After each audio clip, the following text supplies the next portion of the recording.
Welcome to Shoreside, the coastal resilience podcast and the most resilient podcast in the world. Funded by the Department of Homeland Security, broadcasting out of beautiful Chapel Hill, North Carolina, we speak with the undisputed experts in coastal resilience. Bruce Rosenblum here with you for episode 2. Our first episode opened the door to the realm of resilience for many people. Now we're blowing the hinges off, keeping that momentum going with another very special guest.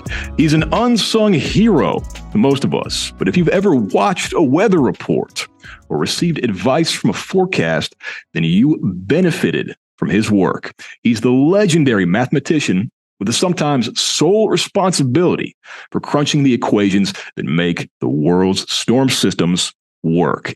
Introducing Dr. Chris Massey. Doctor, we're honored to have you on the show today. Hey, thank you very much, Bruce. I'm honored to be here. Look forward to our conversation. Now, as I understand, you got a pretty modest start in Opelika, Alabama, and now you're leading a bunch of storm modeling efforts at the Army Engineer Research and Development Center. Is that right? Yeah, that is correct. It's been an interesting path to get here over the last 30-something years, and a lot of twists and turns, some of which unexpected. But truly. So as you said, I'm from Opelika, Alabama, which is actually Creek Indian for Big Swamp. It's right next to Auburn, where Auburn University is there in Alabama. And I graduated from high school there and went to Troy, what at the time was known as Troy State University. Now it's just Troy University in Troy, Alabama, where I got a degree in mathematics and physics education. And when completing that, I taught high school for 3 years there in Troy and worked on a master's degree. At the end of that, I decided I wanted to go ahead and continue my education in applied mathematics and moved to Blacksburg, Virginia, and did a doctoral work at Virginia Tech, where I came out with applied mathematics degree, specializing in numerical methods, finite element methods in particular, and took a postdoc position with the Naval Research Laboratory down at Stennis Space Center in South Mississippi, down around the Gulfport, Bay St. Louis area. And that's where I started applying the mathematics and the numerical methods to storm surge and water circulation patterns for the Navy. And we were, my family and I were in the area when Hurricane Katrina came through. We ended up being evacuated for 2 months as a result of that. We were still very fortunate compared to many people in the area. And when we came back, continued to live there for about another 3 years and was doing a lot of numerical work for Hurricane Katrina and other systems as well for the Navy with that. And, it really living through a big natural disaster like that for so long afterwards really altered my personal take on these things. It made the work that I do very personal. I saw firsthand how it impacts people. Shortly, a few years afterwards, I had the opportunity to come work for the Army Corps of Engineers, which is where I'm at now. I work for their Engineer Research and Development Center in Vicksburg, Mississippi, and for the Coastal and Hydraulics Laboratory. In this position, I got to expand the work that I had been doing for mostly naval circulation, type models for deep blue, and really work more on the coastal hazards analysis and looking at management practices and so forth for that. So that's kind of the twist and turn. Been here for about 14 and a half years and love almost every day of the work. So very happy to be here. A lot to talk about. And Doctor, when I was researching your background and looking into what you've done, it was hard to nail down exactly what to talk about because you've done so much. You've been around for so long and you've had your fingers in so many different pies out there. But you are a mathematician at your core, and your postdoc work was with the Navy as an oceanographer. How did that happen? And what can you tell us about the John C. Stennis Space Center? Yeah, happy to. So I did a postdoc. It was a National Research Council postdoc funded by the Navy, the Naval Research Laboratory, in fact. So the Naval Research Lab is a multifaceted agency. They do research in all kinds of areas of physical science, geosciences, and so forth. And I ended up working for the Oceanography division. And that division was located down at Stennis. Pretty much everybody who was working there, when I eventually transitioned from my postdoc to a federal position there, they said, well, we know you're a mathematician, but if we label you as an oceanographer, you will have more growth potential within the organization. And since I was working in the oceanography division, didn't matter. Job title didn't really matter. I was doing the same work either way. Yep, I was called an oceanographer for 4.5 years, working for the Navy. I actually took some classes in oceanography, and of course, the applications that I was doing was all in oceanography as well, and of course, working with a bunch of them. So, yeah, that was an interesting time. It always makes me smile going back and thinking about that. And the fact is, as a Boy Scouts of America troop leader, I actually taught the Oceanography Merit Badge for about 4 different years for the council, the Andrew Jackson Council in Mississippi. So that experience paid out in other ways. It gave me an opportunity to interact with some young folks and get them a merit badge that a lot of them wouldn't have had otherwise. Now, it's funny you bring up the Boy Scouts of America. I want to drop a phrase here, and I believe you know it very well. Be prepared. What does be prepared mean to you in the context of everything that you've done? I think it means different things for different aspects of it. I mean, on a daily basis, just you come in, you don't really know what to expect. Being prepared means coming in, sharp, mentally prepared with a good attitude, ready to solve tough problems, ready to roll up your sleeves and do the work that's needed. And to be flexible, being prepared means you're adept to change, and that could be from minute to minute, hour to hour with those things. From my perspective on doing a job, it's that. For the products that I work on, for the consequences of the things that I work on, obviously we're in a coastal resiliency sense. We're trying to better prepare communities to be ready for the next natural disaster that may be coming their way. Used to years ago, we would talk about protection, storm surge protection or storm damage protection. That has been replaced with terms like remediation or management. Actually, it's a risk management application that we do now. So we know that disasters are going to come. They're going to come in with that, and there's going to be consequences for those. And so we want to work with communities to help hopefully lessen the damage, if not reduce it entirely, if that's possible. But also to make the community work with them to make them more resilient, so that their recovery after the fact is faster. And hopefully when they're building back or reconstructing, it sets them up better for the future. Maybe they're providing a higher level of risk reduction than they had before with those things, or building back in different areas and staying out of the areas that may be prone to flooding more so than others. And as you know, and for our listeners, be prepared is, of course, the Boy Scout motto. It's the bedrock of everything the Boy Scouts do. Be prepared. And I think it's great how that motto has influenced your career and everything else. And going back to your time with the U.S. Naval Research Laboratory, it's funny because most people don't equate math with oceans, but you've made that connection and you've made it pretty well. Did you ever think that you would end up working for the federal government as a mathematician? Yes, in some ways I did. Originally, when I first started my PhD work at Virginia Tech, I think in my mind I was going to be a professor, continue on and get a job in academia. and continue to work that avenue of things. During the time that I was there working on my degree, and this happens to a lot of folks, by the end of it, you are just so sick and tired of school. You're just ready to do something, have a different experience.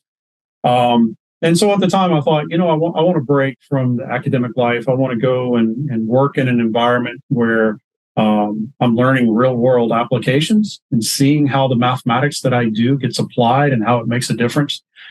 So that eventually I could bring that back into the classroom, bring that back in and share it with the next generation students and so forth. And so with that, I started looking at a variety of private sector industry as well as government sector, and was very pleased to have the opportunity to work as a federal employee. I actually view it very much as doing a service for my country. With those, I'm very proud of the fact that I am a federal employee, and I feel like the work that we do truly matters. With those, so I did. I think early on, like I said, I was kind of thinking one direction, but seeing the impact, dealing with the work and the people that I get to work with as well, is very fulfilling, very rewarding, and very, very happy to be in this position. And while I love teaching and love interacting with that, I don't necessarily have to do that in a formal classroom setting. I get to act as a mentor to a lot of people here in my organization and other organizations, and I get to bring in students to work with me in the summer, and so that side of my being and so forth gets fed that way. And on top of being able to do the really creative and hard mathematics work and so forth that I get an opportunity to do. And speaking of students, there's a big education connection here in your background. And a great man's story always starts with a very humble beginning. What can you tell the people about Charles Henderson High School and the ASPIRE program? Oh, wow. I hadn't heard the ASPIRE program in a long time. You've done well, Bruce, if you dug that up. I tried.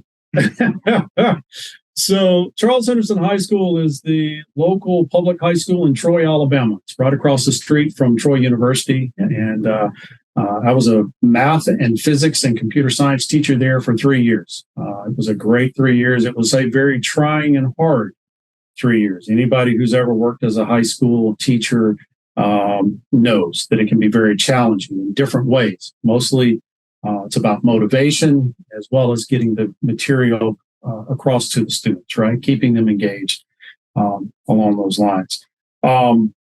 So I had the opportunity to teach a wide range of classes while I was there, both math and physics, and as I said, some computer science. Some were vocational education classes for those fields, and some of them were actually taught at an advanced level, your college preparatory type classes. The ASPIRE program at that time in the early 90s was actually part of the efforts with the supercomputing centers across the United States. And I was fortunate enough to get linked in with a group that was working with them. And what we were able to do was to get supercomputer time for our students to work on some real world problems. Now, obviously, a high school student, most high school students aren't going to know how to solve, systems of partial differential equations or something like that. So we would also find mentors in the field that they wanted to look at. So some of them were interested in aerodynamics. Some of them were interested, in building structures and things like that. And so the students would find a topic they were interested in, and then we would pair them up with a university partner that was working in computational, realms for whatever the topic was. And then we had, through the ASPIRE program, we had the opportunity to use supercomputing time with those professors and get them access to that, so that the students could solve some of these hard problems and learn how to apply, scientific principles and so forth to a real world problem.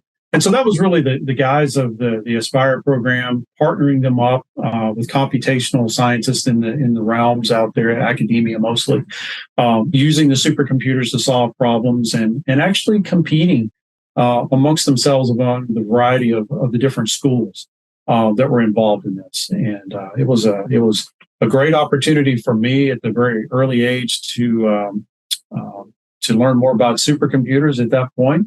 I actually had the opportunity to go to one of the national supercomputing conferences. I believe it was in '94, held in Washington, D.C., and really a wonderful time to get to see those kinds of things. And that led really into a deeper interest in large-scale computational computing. I had always liked computing and doing things, but it was always at a small scale. And having the opportunity to use some of the world's largest supercomputers was quite exciting back then. Of course, I get to do it on a daily basis here now, and it definitely carries through. And but yeah, it was a great opportunity. I loved it as a teacher. I got to go and do things that were outside the classroom because of that, and engage students as well in ways that they wouldn't have had an opportunity to do until most of them were in grad school or beyond at that time.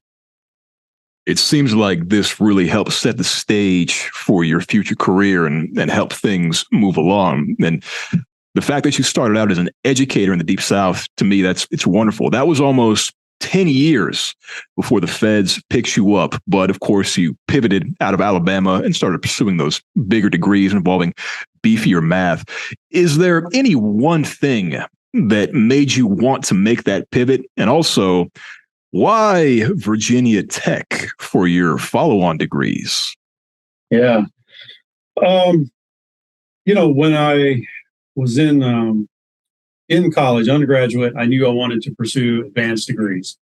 And as I was in my first master's degree, working on still mathematics and education at the time, I knew at that time I wanted to go ahead and pursue a PhD. It was just a personal goal. It was one that I felt very strongly about. With that, in my immediate family, I was the first one to go to college. Let me rephrase that. First one to graduate from college. My dad did the GI Bill and got an associate's degree, and my mom did some education work in the late '60s for a semester or two. But so I was the first, and I just had a real drive toward education. Wanted to succeed and go as far as I could. So I think that was from a very early age. I wanted to do that. And so even while I was teaching and working on my first master's degree, I knew I wanted to go on to the PhD. And I knew if I wanted to be a professor at a university, I would need to have a PhD. So when it came time to really look at the PhD program, I started off looking at programs across the country, departments that had mathematical physics as a degree option within their programs. And there were several schools that had those, several schools that had just applied mathematics as well. Virginia Tech was one school that had the applied mathematical physics, as did Florida State University. And it really came down to a decision between those two schools for me at the time. I visited both of them and liked both of them, thought the programs were solid.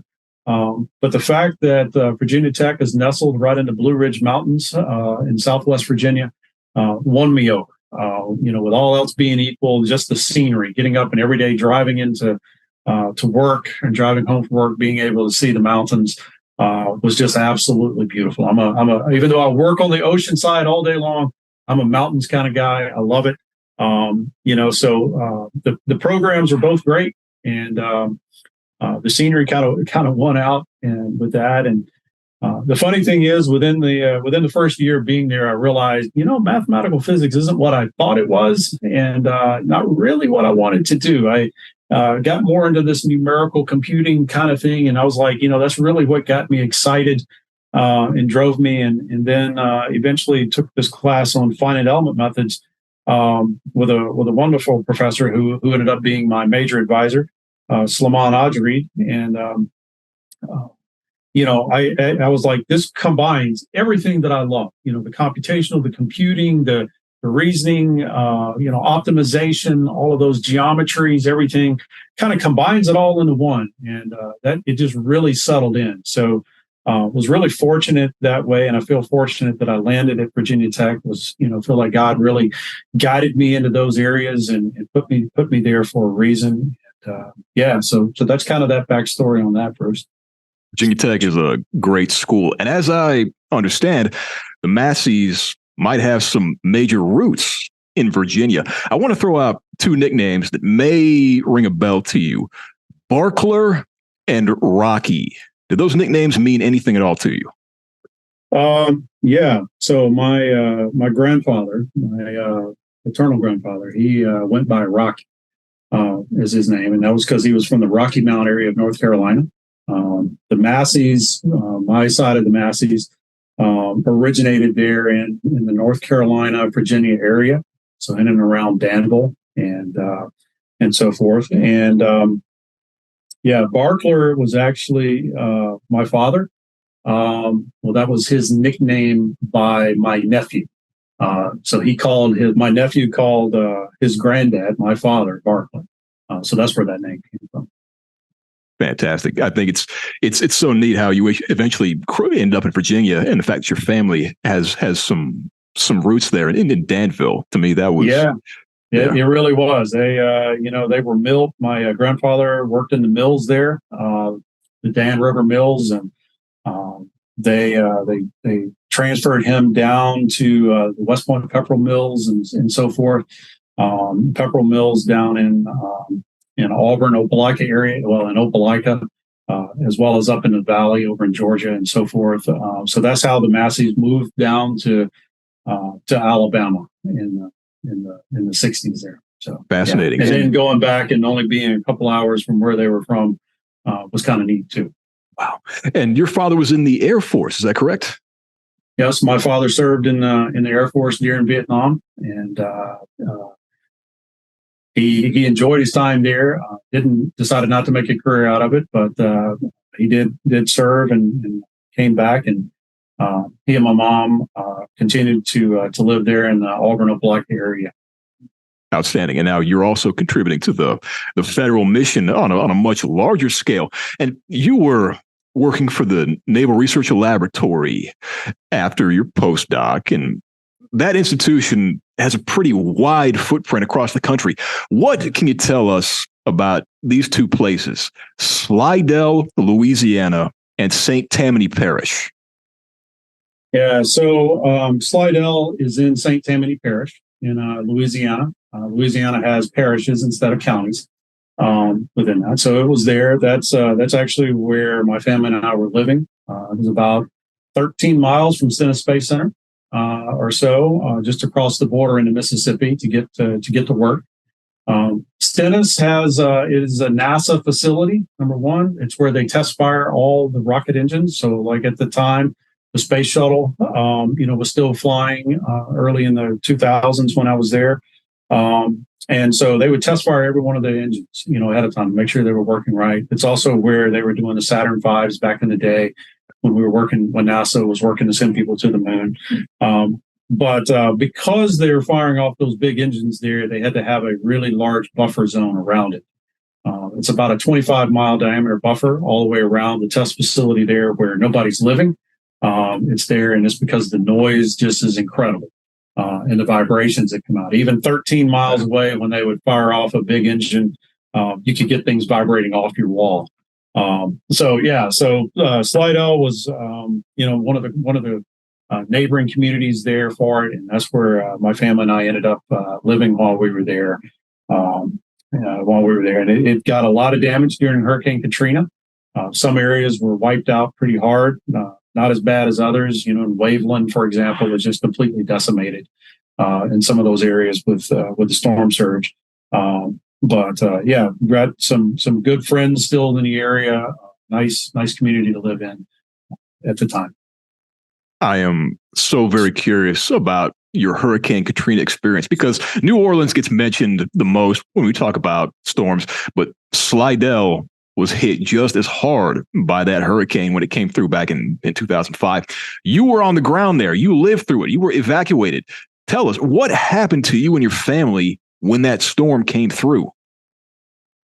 Yeah, so we had evacuated a few days before, and we were riding it out up in Opelika, Auburn, and I had two young kids at the time. I had my son, who was 2, and my daughter, who was 6 months at the time, and we had 2 dogs and a cat. And so we grabbed up all those things that were important, packed it into a little station wagon that we had, and evacuated, thinking we're going to be back in just a couple of days, right? It's going to shift and we're going to be okay, just like Ivan did, and several other storms that had threatened in the area that we'd evacuated for. But that's not what happened. It actually made a near direct hit.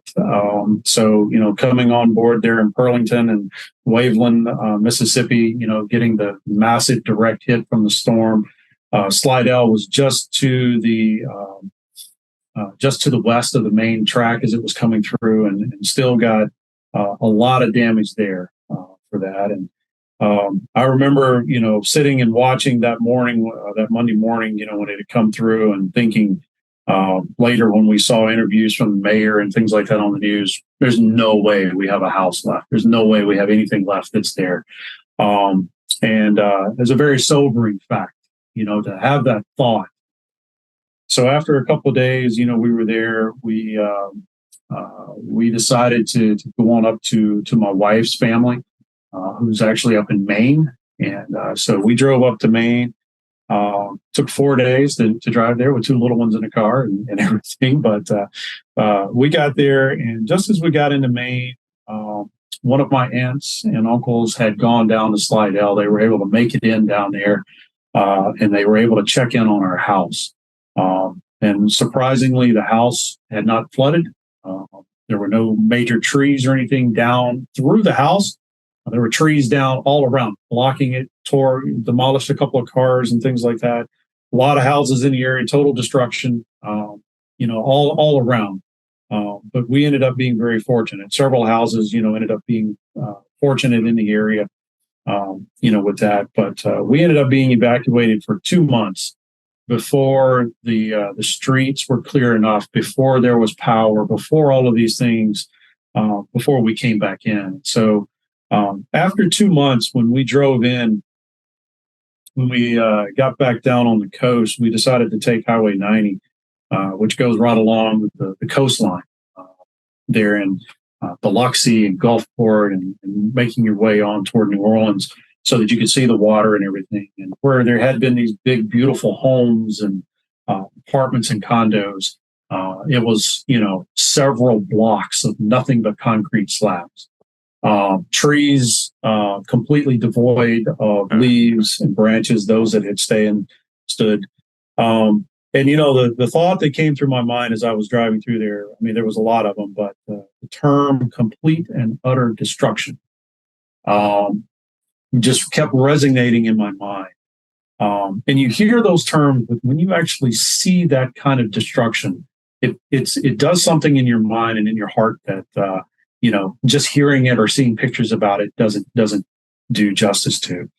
And so I remember, when we got into Slidell and our street at the time, they had come and they had cleared the trees from people's lots and so forth on their houses, for the most part, and piled them up along our street. And our street at the time was maybe 1/4 of a mile long. And along both sides of the street, they had piled up debris about 15 feet deep at the base and about 12 feet high. So it was like driving through a tunnel going down this, down the street. Now, this is 2 months after the event happened. Just so happened that a couple of days after we were there, the FEMA trucks came through, which the Army Corps of Engineers was actually operating, by the way, for FEMA, to start removing debris. It took 2 excavators and with, I think, 2 18-wheeler sized dump trucks, a solid week to clear all that level of debris off the streets, or beside the streets, right? Just massive amount of stuff. And the funny thing is, you think, oh, great, it's gone. That's it. Well, no. As soon as the big debris was gone, people were dragging limbs. They were dragging roofing material. They were driving, drywall, everything like that. Over the next month and a half to 2 months, trash was piled up probably and picked up probably 6 different times over the next month and a half of massive amounts of debris, of different kinds. And, the different crews, the people that are coming through in a disaster zone, tree cutters start off. You got your power crews that are in there. Then you've got roofers coming through. Then you've got the drywall. Then you got all the rest of the carpenters and everything like that. Just the massive amount of recovery people that are there in a community just really changes the dynamics of your community in the short term and then sometimes in the long term as well. So, yeah. It sounds like an absolute nightmare, and you lived through that. And then afterwards, you went to the Army Corps of Engineers. Did Katrina influence that career move? Yeah, it absolutely did. It absolutely did. One of the big things, as I said, neither my wife or I are from that area. In the 6.5 years that we lived in Slidell, we evacuated 4 different times, before Katrina, and then after Katrina as well for some of the storms. And that's just a lot of stress on individuals and on families. And, with young kids, we decided, we don't really have a tie to the community here per se. Let's make a decision that's good for us. And that decision was to move away from the coast. And so we did. We moved a couple hours northward, was able to do that when this job came open with the Army Corps that I applied for and was lucky to get and happy to have gotten. So it was very much a personal decision of what was right for our family. We turned down other jobs that weren't exactly right. It would have gotten us off the coast, but the jobs really weren't right for us. And so this one really allowed me to continue working as a federal employee, working in a mission space that I felt strongly about, and helping the country in different regards this time. And the fact that I had the opportunity to really start working more directly with storm surge and waves and the protection levels that these things could help on the designs of, right? That's what we're here to do in the Army Corps. Is one of our mottos used to be making the world safer and better, right? Solving those hard problems, making it safer and better. And I truly believe we try to do that. And so, a lot of pride in the models that I work on and work with are the ones that are used for the design and evaluations of these flood control features. Storm surge, barriers, navigation gates, levees, all of those things that are involved in trying to provide protection to the communities. I felt strongly about that. I mean, with Katrina still strongly on my mind and, being able to know that what I would do would have major impact for a lot of people really helped inspire and make that an easier decision to take this job here. Right. The work that you've done since Katrina has paid big dividends in ways that have helped so many people.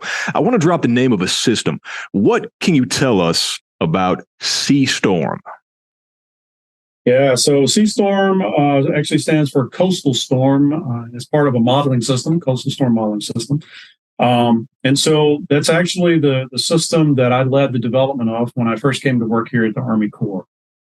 So when I came here, the Army Corps was still very much all hands on deck, full steam ahead on the design and recovery of New Orleans and the hurricane storm risk reduction system around it, the HESDRs around it. That was a big major push after Katrina. And so when I came here, that was still ongoing, still a lot of work that was needed there. But then there was also lots of other places that needed it as well. Hurricane Ike had gone through Galveston in 2008. There was efforts there. And I mean, one storm after the next, they all come through, right? So there's never really any rest from these.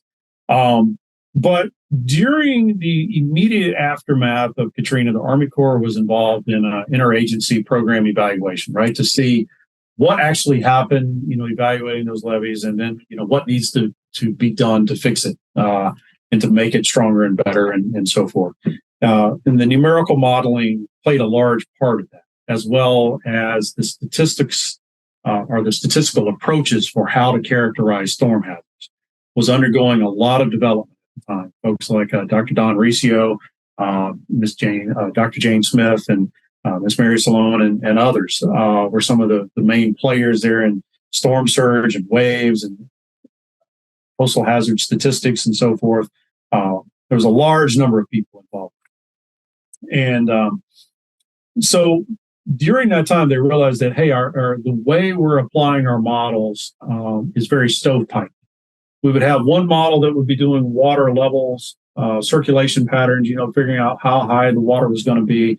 They had another model that was doing waves. Waves are important consideration, as well as the water height that comes in.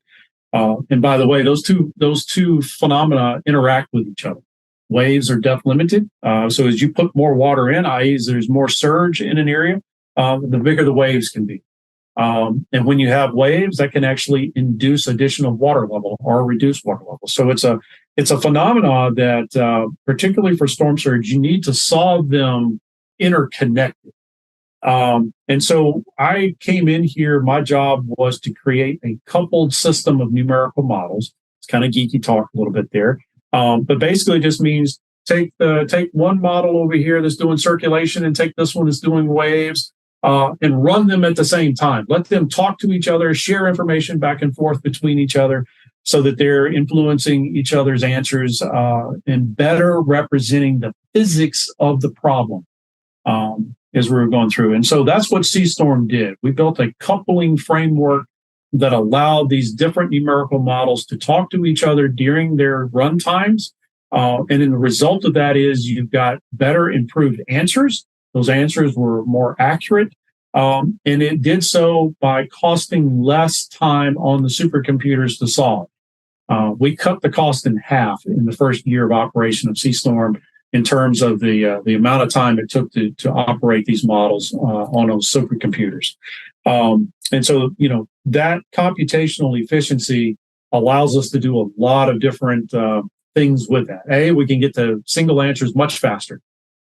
B, it allows us to run way more storms, which allows us to have a better understanding of the hazards themselves. One thing that people a lot of times would do in the past would talk about a category 1 or a 2 or a 3 or 4 storm. And the category of a hurricane is just about the wind speed. That's it. Plain and simple. And when it comes to storm surge from a hurricane, wind speed is one component of it. The others really are the size of the storm. How big is it? How fast is it moving in a forward direction? And how intense is it in terms of central pressure deficits? So you have the wind speeds, but you also have the atmospheric pressure that changes. And in the center of a hurricane, that atmospheric pressure drops. And so when it drops, like when the pressure drops, it acts like a straw. It's acting like you're sucking the water up a straw. So you're getting a higher induced storm surge at the same time with that. So all of these physics from the atmospheres, play into that. And so, we characterize climatology storm hazards not by a single storm, not by going in and saying we're protecting against Hurricane Katrina, or I'm going to protect against Ike or Sandy or Ian or whatever it is. We take a risk-based approach where we look at all the storms that are possible for an area. And we create synthetic hurricanes that span the space from very, frequent type hurricanes or systems that may come through to very, very rare ones. One that, we may only see once every million years or so. And so we have this probability space and we run all those storms through our models to get the water's response. How is the water going to respond to that storm? And then we come out of that with a probability curve. Wonderful group of people I work here. Dr. Norberto Nadal and his team do the statistics for us. And that really helps complete the picture. And so we have these hazards. We look at them under present day conditions. What does it look like right now? And then we use those same techniques to evaluate possible designs. What happens if I build this levee here? Is it providing the level of risk reduction that I think? If I build it, am I going to flood my neighbor? And by the way, if we flood the neighborhood, the Army Corps, we have to mitigate for that. We have to do that. We can't just say we're protecting you here and at the risk of flooding somebody else. So we have to, if that happens, we've got to design things to help lower their risk reduction as well, because of the changes we were making to the system. And so these are large, complex problems because hurricanes are large and complex. And so a lot of modeling has to take place with these different storms and the categories and types of storms that are coming through, with those. And so computational efficiency is a must when we're running. Even though we've got a massive supercomputer, we use a lot of supercomputing hours. And those supercomputers aren't just for hurricane storm surge. They're used for a lot of military applications that, so we're competing with a lot of high priority work that's going on besides coastal storm risk reduction as well, from chemistry to blast loads to, you name it, all kinds of things going on in supercomputers. So it's important to be good stewards of the resources that we have, do things as computationally efficient as we can and as accurate as we can. And I want to point out for our listeners the connections that Dr. Massey was just talking about. There are only a handful of people in the world who can reconcile the numbers in those equations with what's actually going on the ground. And we have one of them right here. This is why the weather reports say what they say. This is why the modeling systems work the way they work. And we're getting close to talking about ADCIRC. But before we dip into that, I want to drop a name, Dr. Casey Dietrich. What can you tell the people, Dr. Massey, about Casey Dietrich? Right. So Casey is a colleague of mine, a good guy. Number one, he's a professor at NC State University, North Carolina State University now. I met Casey probably 15 years ago while he was a student. And he was a student, and we met through the ADCIRC. Since you brought that up, ADCIRC stands for Advanced Circulation. It's a numerical model that gives us those water levels and velocities. It's that part of that. That's the gold standard that we use for storm surge model. So Casey, we met through the ADCIRC community. His professor at the time was Dr. Randy Kohler out of Oklahoma State. And Randy had been a student of Johannes Westerink's. And Dr. Johannes Westerink and Dr. Rick Ludick, who's at Dr. Westerink is at Notre Dame, and Rick Ludick is obviously there. Dr. Rick Ludick is UNC Chapel Hill. They were the fathers of ADCIRC, right? And still are. They're still active in the development and application of that. So anyway, we had a small community meetings that started up 20-something years ago down at NRL, Naval Research Lab, with Dr. Cheryl Blaine, who was there at the time, and she had been one of Johannes's students as well. And the person that I worked with, she recruited me to work there. So I met Casey through that community. He was a student, as a master's student at the time. Then he went on and did his PhD work with Johannes Westerink. And one of the things that Casey worked on was at the same time, I was working on the CSTORM coupling framework for linking the circulation model ADCIRC with a wave model. In the case of the Army Corps, we were using a model called ST-Wave. It's a steady state wave model developed by the Corps. So the coupling framework that I was working on allowed those two models to talk to each other. Casey was working in the same area, but he was working with a model called SWAN for the waves. And he was helping the SWAN developers convert from structured grid technology, like a piece of graph paper, to an unstructured mesh, which is a bunch of triangles, which is what ADCIRC uses. A tessellation, for those who want a technical term for it. For your domain. And so Casey was working on the linkage of those two models for his PhD work. And he did some very nice work with that and has continued to be a leader in the world on coupled storm surge and wave modeling as well. And with the ADCIRC and SWAN models. And He's still very active in the development of those, those models in particular, but also now in evaluations of other wave models, and looking at additional hydrodynamic phenomena, subgrid scale modeling at the, going from the ADCIRC level simulations that we're doing, which maybe goes down to maybe 20 meters, storm surge, 60 feet or so in an inland area. What happens when we want to get down to the individual street level or something like that? You need to be down at 1 to 2 to 3 feet resolutions. And so numerical models that operate at those levels are just too costly to use on a routine basis right now. So, how do we do things to try to get that level of specificity without having to compute it? And so that's some of the areas that Casey's working in, right now as well as those. Brilliant summary of ADCIRC, one of the best that I've ever heard. And we know that ADCIRC is one of the ties that bind us to you, we, the Coastal Resilience Center, to you and the Army Corps of Engineers. Right. How do you feel about working on this system and being such an integral part of making it work? Yeah, it's been it's been an adventure. It's been a real pleasure, honestly. When I first went to work at the Naval Research Lab, it was in order to basically do some improvements to ADCIRC for mass balance. At the time, 20-something years ago, that was all the research effort was looking at how things balance, and can we use these for sediment transport or species, temperature, salinity, all those kinds of things.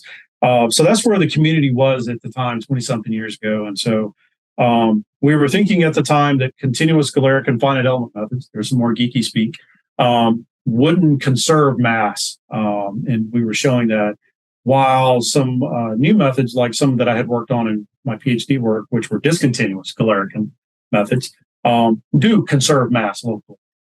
With those. And so that's how I kind of got tied in with that. And so we were evaluating some new algorithms to be put into the ADCIRC model, potentially put into the ADCIRC model. And a group, Dr. Ethan Kabatka, as a matter of fact, he worked on his PhD and got a discontinuous scalaric form of ADCIRC formulated. It's separate from the ADCIRC, but very much similar. And we're seeing the two groups kind of come back together there with those.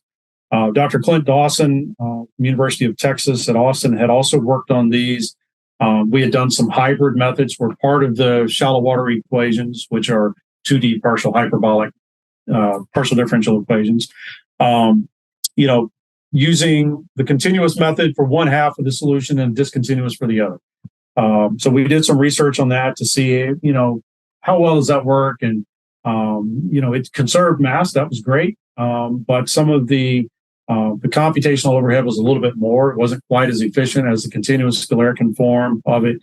And it didn't parallelize as well when it was in mixed mode like that as the DG version, the discontinuous scalaric version, parallelizes very well. It means it runs well on the supercomputer, very efficient. So there was a lot of work at the time, with those. And, I felt like, hey, I'm getting to carry on some of what I did in my PhD work and expand that and change those. And, I've had the opportunity to work on that, but then add other features to the ADCIRC model. Being able to put in time-varying bathymetry into the code, helping with this linkage and making the model Earth system modeling framework compliant, which allows it to be coupled with different other physics models. And the Navy uses ESMF, that's the Earth system modeling framework. NOAA uses it.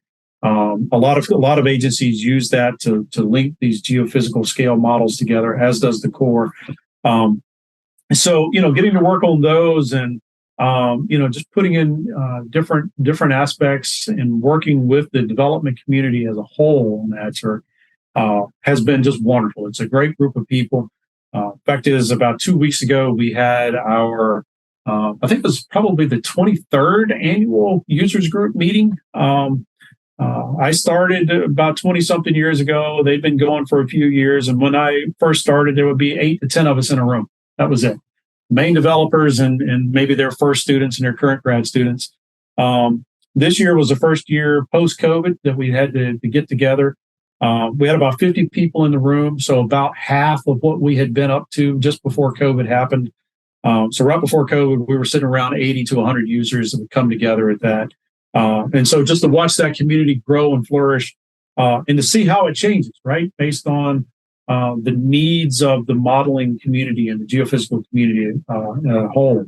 Prior to Katrina, there was a lot of work on, like I said, mass balance and linking and trying to do sediment modeling and salinity transport, temperature transport, and those kinds of things. Katrina happened, and a lot focus went to storm surge and model coupling. And that's still there, but now today we're expanding and moving on now into what we call coastal compound flooding, where not only are we dealing with the coastal waters and its reaction to storm surge, but the inland flooding that happens due to riverine environments and to the rainfall and the routing.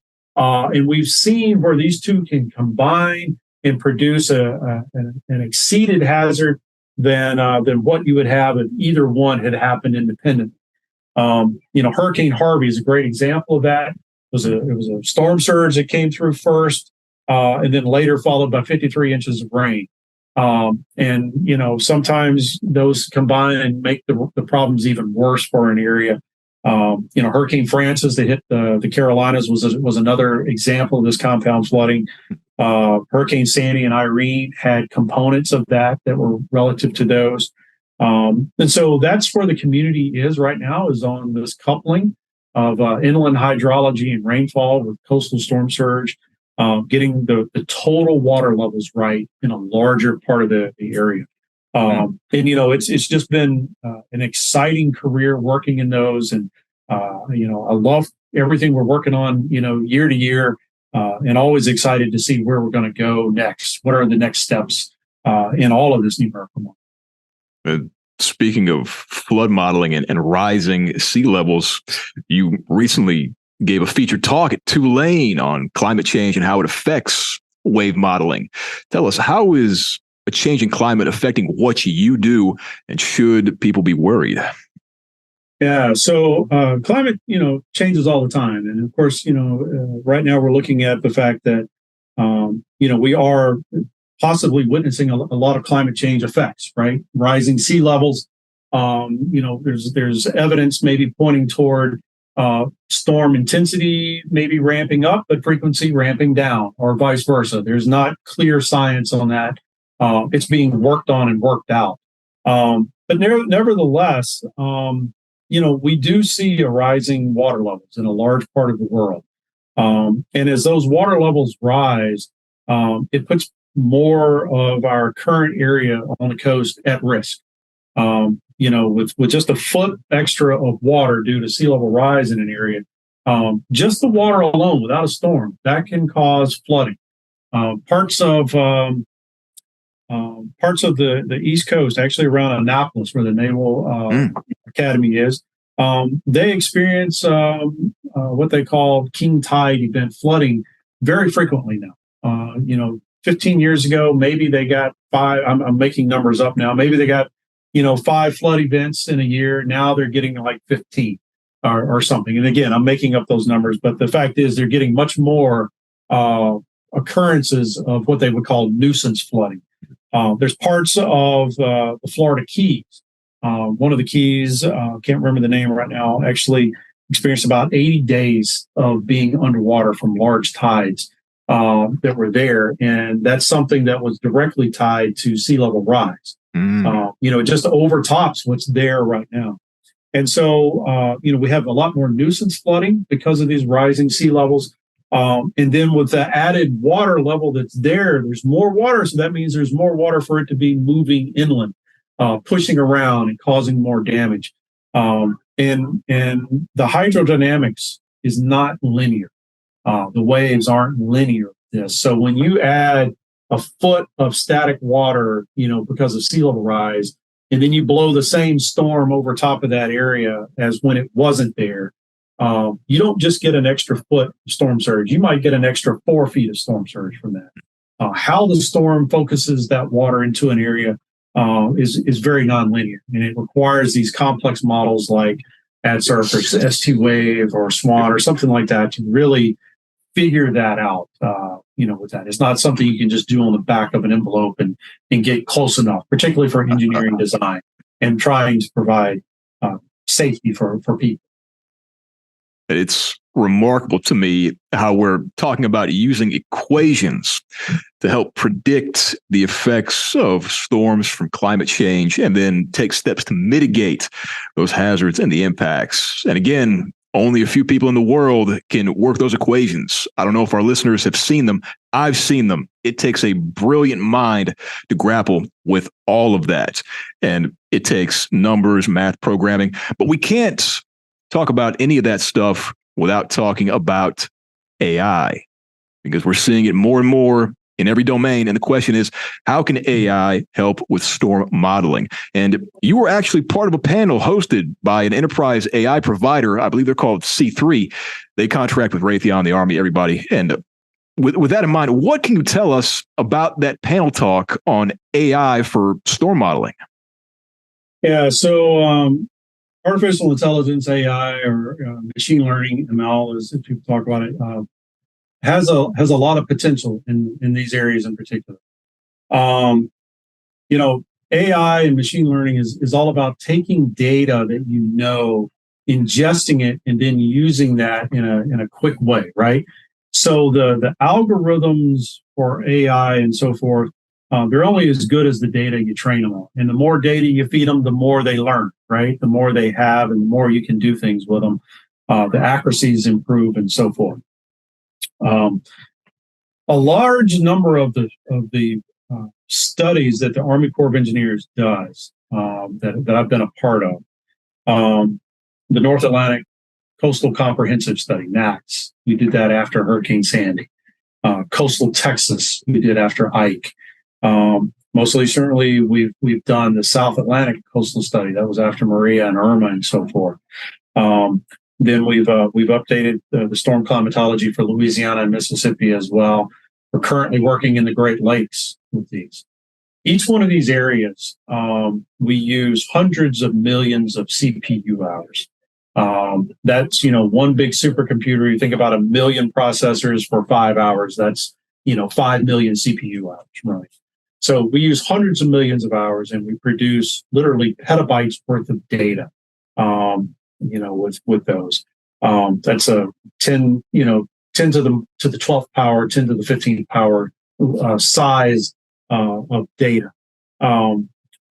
And the way we go about it with characterizing all those different storm types for a given area, having all of those storm climatologies worked out, and now having the surge response for that and the wave response for that, those data sets are right to have a machine learning algorithm or an AI algorithm run over them to learn, to train on that, so that we could use the AI algorithm to see what the water's response was going to be. So, for example, we've trained on all of these data, these synthetic storms that we run.